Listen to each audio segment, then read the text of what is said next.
tearing this thing apart, see what we got. You know, obviously right away, front fender's trashed, lower corner of the door is smashed, rockers ripped off, box side smashed, you know, very least on this side. Let's start pulling some parts off this thing and see what we got. All right, let's see what we can do here. So this box side, obviously, is a pretty good shot. The thing is, it was bolt to the back of the cab.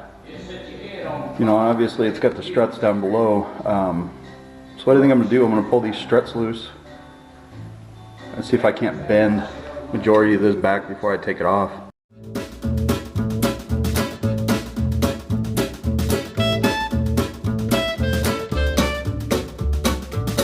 So that's not going to work. But the front structure of the box side that was left from when I cut it apart was the only thing that was kind of holding it together. So the pinch down there has come loose. So it doesn't do me any good to try and do it up here. So I think what I'm going to do is I'm going to go ahead and pull this off. I can work it on the ground if I need to. Unfortunately, is what it is.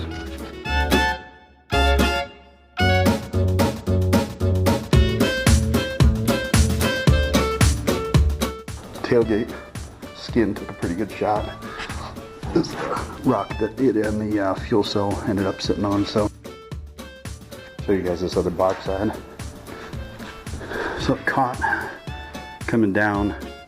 Not real sure honestly, because it was sliding the other way.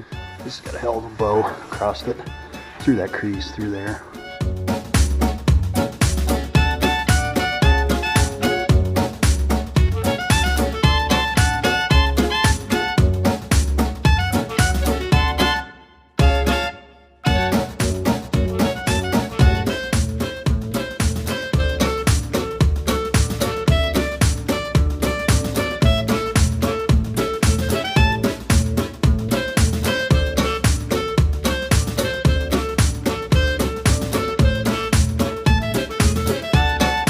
That's the extent of the bed basically. Two box sides, tailgate and a nap, and obviously the tongue cover. So it goes back on at some point.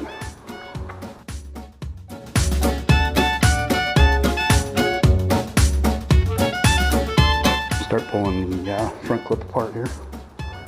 Get that broke down and get those pieces moved.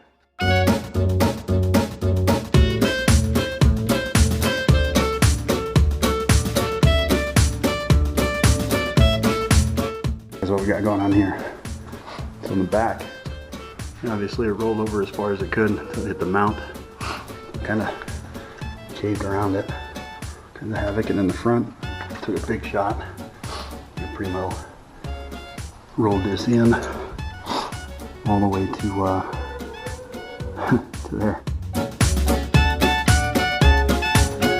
Yeah, I'd set this front end up so you got basically two fasteners in the front. There's 4 Zeus tabs on either side, and then there's just one plug for all the lights. So you pull those two, pull the Zeus tabs, and then you can pull the whole front end off, which I think saved probably a lot of it, at least the passenger side fender. The grill shell's definitely junk.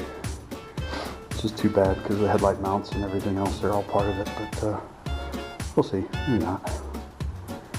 Obviously front roll pan's done. It's scratched up, kind of beat up and stuff, but for the most part it's not bad. It folded that rocker all the way in, so that one's junk. Driver's side rocker was ripped completely off.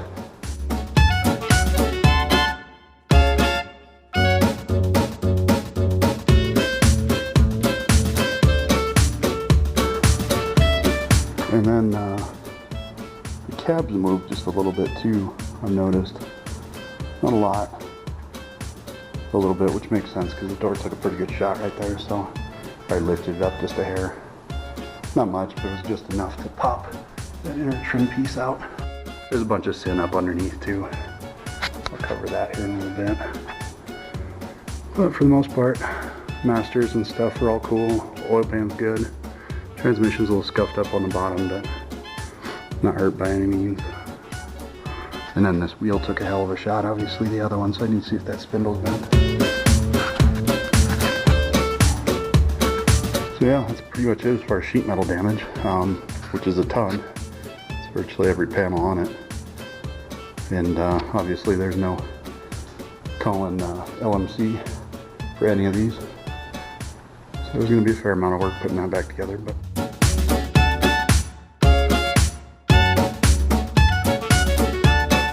so we'll take a look back here. And obviously, most of you guys saw in the pictures, frame's tweaked pretty bad right here.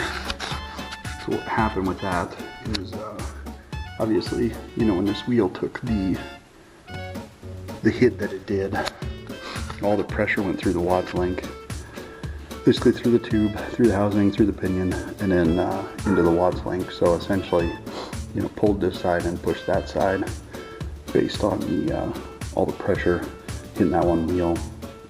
When I first put this thing together, I got a lot of grief about that other side not being tied up into the cage, but for one, that wasn't going to bend the way it was. No way, no how, especially pushing and pulling the way it was, you know, normal use. There's no way that was going to be a problem. And two, figure if it did ever hit something with the back wheels, this would become the crumple zone, and I'd only have these two tubes back here to replace, and none of this other stuff would be all twisted up and mangled. So I'll be able to check that. I mean, obviously, yeah, everything's powder coated and clean, so I'll be able to see if there's any cracking anywhere. It really ought to just be as simple as replacing those two tubes, you know, and then make sure that this is all square to itself. So I'll drop off the, you know, four corners of the main square of the chassis to get it all squared and level, and then do the same thing in the back.